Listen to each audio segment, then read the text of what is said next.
بسم اللہ الرحمن الرحیم۔ میں ہوں جاوید خان اور آپ دیکھ رہے ہیں یوٹیوب چینل قانونی نقطہ۔ ناظرین کرام، رانی پور کی فاطمہ اس دنیا سے چلی گئی انصاف کی تلاش میں۔ ناظرین کرام، رانی پور کی فاطمہ اس بے حس دنیا سے چلی گئی، اس بے درد دنیا سے چلی گئی اور اس بے حس معاشرے اور ایک دنیا پر سوالیہ نشان چھوڑ کے گئی۔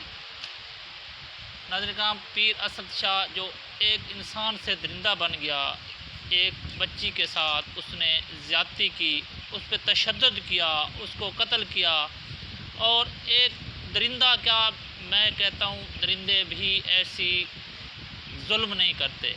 کبھی آپ نے کسی درندے کو کسی بچے درندے کے ساتھ زیادتی کرتے ہوئے نہیں دیکھا، لیکن یہ زیادتی ایک انسان نے کی، وہ انسان جس کو اس ایریے کے لوگ اپنا پیر و مرشد تصور کرتے تھے، اس ایریے کے لوگ اس کو اپنا رہبر مانتے تھے، اس کو اپنا جو ہے نا پیر مانتے تھے، اور اپنا اس کو رہبر لیڈر اور پتہ نہیں کیا کچھ اس کے لیے اتنا مقدس انسان تھا، جس کے پاس وہ اپنی چھوٹی بچیاں چھوڑ کے جاتے تھے۔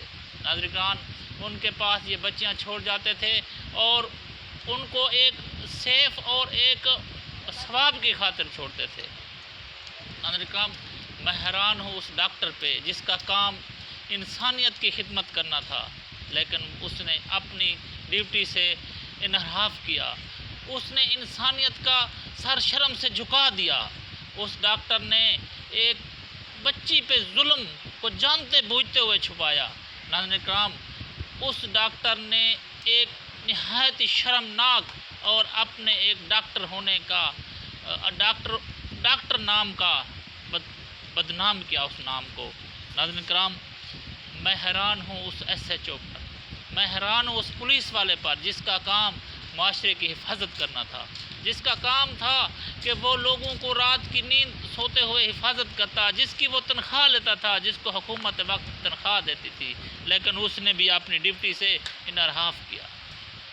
ناظرین کرام، میں ان تمام لوگوں کو گنہگار سمجھتا ہوں، میں ان تمام لوگوں کو انسان نہیں درندے سمجھتا ہوں، جو ایک انسانیت کی چھوٹی سی معصوم کلی کی لاش پہ جنہوں نے سیاست کی، جنہوں نے ایک بچی کو مار کر اور اس پہ ان کو غم بھی نہیں ہوا، اور وہ اگر ویڈیو دیکھیں تو ایک اچھا بھلا انسان جو پتھر سے پتھر دل رکھتا ہو وہ بھی دہل جاتا ہے۔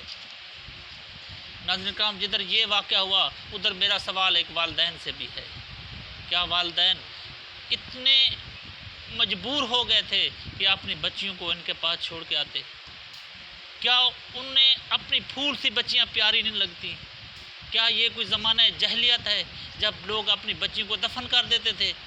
یہ ایسے ہی کرتے ہیں کہ اس طریقے سے انہوں نے اپنی بچیوں کو سمجھو دفن ہی کر دیا ان پیروں کے گھر میں چھوڑ کر۔ ناظرین کرام، اگر لوگ کہتے ہیں کہ غربت کی وجہ سے چھوڑ کے آتے ہیں، خدا را روزی اللہ تعالیٰ نے دینی ہوتی ہے، وہی رازق ہے، اسی نے سب کو پالنا ہوتا ہے۔ کہ اللہ تعالیٰ قرآن پاک میں فرماتا ہے کہ یا ایھا الانسان ما غرک بربک الکریم، تجھے تیرے رب کی یاد سے کس نے غافل کر دیا؟ تو کیوں رب کی یاد سے غافل ہوا؟ کیوں تو دوسروں کے آسرے پہ کھڑا ہو گیا؟ کیوں تو دوسروں سے روزی کے وسیلے ڈھونڈتا ہے؟ کیوں تو دوسروں کے پاس جاتا ہے؟ میں تمہارا رب ہوں۔ اللہ تعالیٰ فرماتا ہے میں تمہارا رب ہوں، میرے سے مانگو، اللہ تعالیٰ سے مانگو، کسی پیر کی، کسی ہیلے، کسی وسیلے، کسی اس کی ضرورت نہیں ہے۔ ناظرین، تیسرا ہمارا اس معاشرہ آتا ہے۔ یہ معاشرہ اتنا وہ ہو چکا ہے کہ ابھی جتنی بھی پچھلے زمانے میں اللہ تعالیٰ نے قومیں تباہ کی، ان تمام قومی کی برائیاں ہمارے معاشرے میں پائی جاتی ہیں۔ زنا ہمارے معاشرے میں فخر سے بیان کیا جاتا ہے، چوری ہمارے معاشرے میں ہے، ملاوٹ ہمارے معاشرے میں ہے، چغل خوری ہمارے معاشرے میں ہے۔ ناظرین کرام، اس معاشرے سے بھی سخت جو ہے نا، اس معاشرے کو بھی سیدھا کرنا چاہیے۔ معاشرے کو سیدھا کرنے کے لیے ہر انسان کو اپنی تعمیر کرنی چاہیے، اپنا سسٹم سیدھا کرنا چاہیے۔ ناظرین کرام، بحیثیت انسان، بحیثیت مسلمان، ہمارا سر ایسے واقعات سے شرم سے جھک جاتا ہے۔ ان کے والدین کو اللہ تعالیٰ صبر عطا فرمائے، اور جو ظالم ہیں ان کے خلاف قانون کا سخت شکنجہ سخت کیا جائے، تاکہ ان کو پتہ چلے کہ کسی کی بیٹی کے ساتھ